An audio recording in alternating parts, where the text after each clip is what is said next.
Today we're talking about finding the courage to define what you actually want. Finding the courage to define what you actually want. Now that's a big phrase. Let's break it down. Defining what you actually want. Let's look at that piece right there. What does it mean to define what you actually want? That requires two things. One, knowing internally what it is that you want, and two, defining, being able to have the definition, right? The clarity to communicate that, to put that into words. So to figure out what it is that you want and then be able to put that into, words, in a definition that you can communicate, that is one part of the battle. And the other part is finding the courage to do it. And so the term finding the courage, implies it's actually not easy to know what you want or to be able to communicate that. And so many of us spend our lives saying what we want based on what other people have told us to want, or what other people have told us that we should want, right? And to figure out what you actually want and have the courage to say that out loud and actually go after it. Because anything that you can dream, that you can imagine, that you desire, you can have that, right? It is possible for you. If you can dream it, if it's in your mind, it's there for a reason. But to have the courage to go after it also means having the courage to let go of things that are not what you actually want. And sometimes that means letting things go, quitting, having difficult conversations. And so it sounds easy to just go after what you want, but it is so much like an inside job. It's internal work. And this is why I say all change starts with your mindset. All change starts from within. Now I want to give you an analogy I came up with this morning about, defining what you actually want and why sometimes that's hard.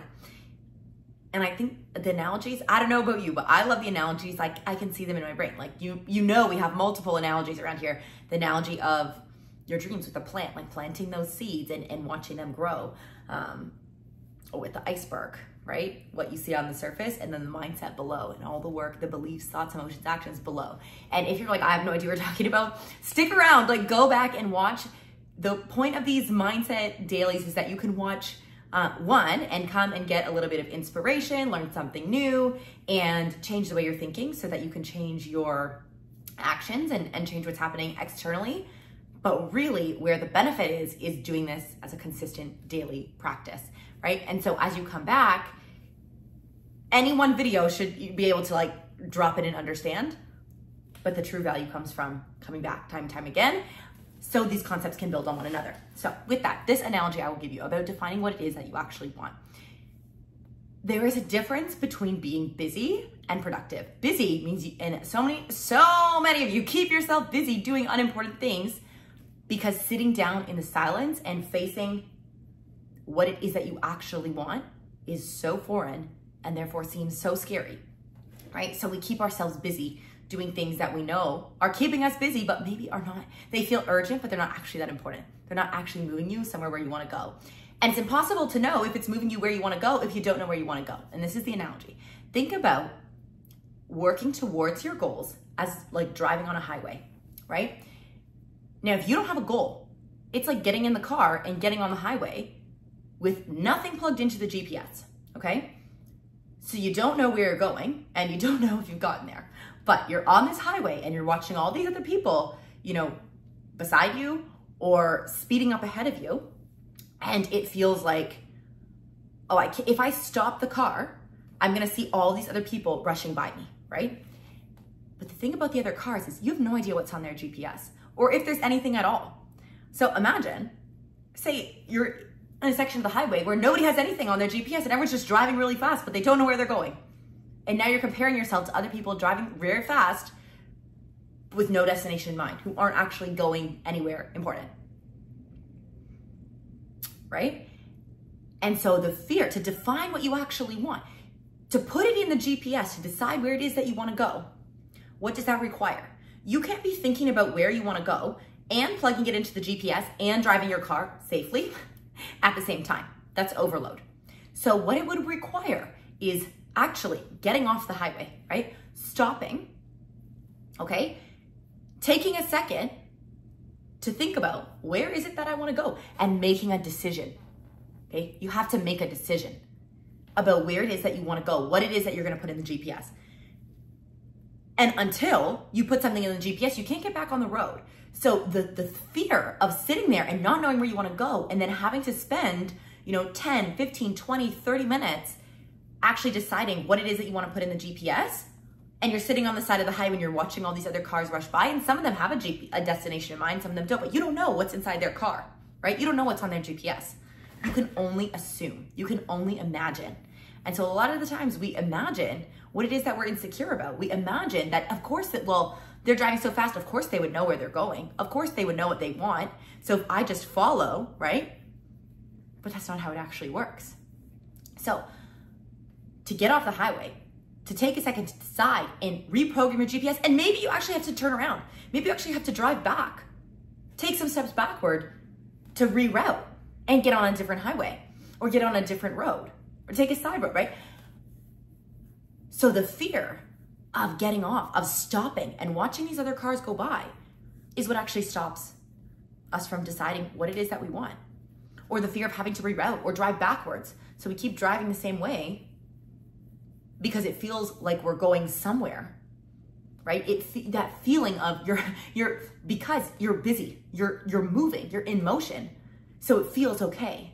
But the feeling of stillness is very unnerving for a lot of us, especially if you think of like hustle culture and this mentality of like, go, go, go, go, go. We're pushed from such a young age to just be going all the time, right? And working towards any goal, even if it's not the one that you want,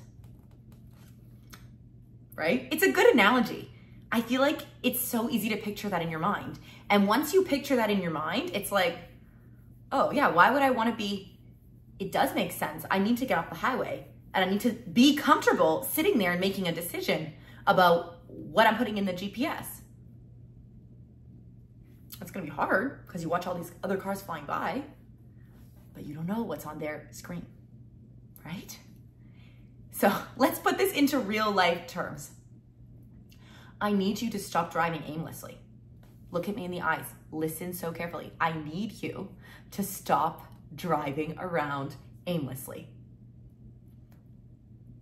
And this is not shaming. This is not blaming. This is not judgment. This is a wake-up call, and this is a little bit of tough love because I know that's why you clicked on this video in the first place, okay? I know that's why you're here. It's because, well, maybe you were hoping that I was gonna put the GPS coordinates in for you, and I was just gonna tell you where to go. But I can't do that. I can give you some destinations, but I can't tell you if that's gonna be the one for you. That's what you need to figure out. And so I sit here in the discomfort, don't click away, and we're gonna figure it out together. Maybe not your final destination, but at least the first pit stop. So let's get you going in the right direction. You already know. You already have a gut feeling as I'm talking about this, and maybe it's scary. And maybe you don't want to face the truth about what it is that you want. Maybe you don't want to face the truth about what it is that you want. But in a little bit of a cheesy way, the truth will set you free, right? The truth will set you free. When you can be honest with yourself about what it is that you want and where it is that you want to go, now you can start making meaningful progress towards your destination, even if it's slow, even if you have to turn the car around, even if you have to take a detour and reroute, and even if you're driving towards a destination and then you started going and you realized, or you got there and you realized that's not actually what you want, it's okay to change your mind. It's okay to set a new goal. It's okay to change where you want to go. But continuing to drive on the highway without knowing where it is that you're going with nothing plugged into the GPS is keeping you moving, but quite frankly, you're just wasting gas. Quite frankly, you are just wasting gas, okay? So pull off and decide with me right now. Be honest with yourself. What is the first answer? Not 10. We don't need a long list. We need an effective list. Okay, we don't need a long list. We need an effective list. So an effective list maybe only has one thing on it, okay?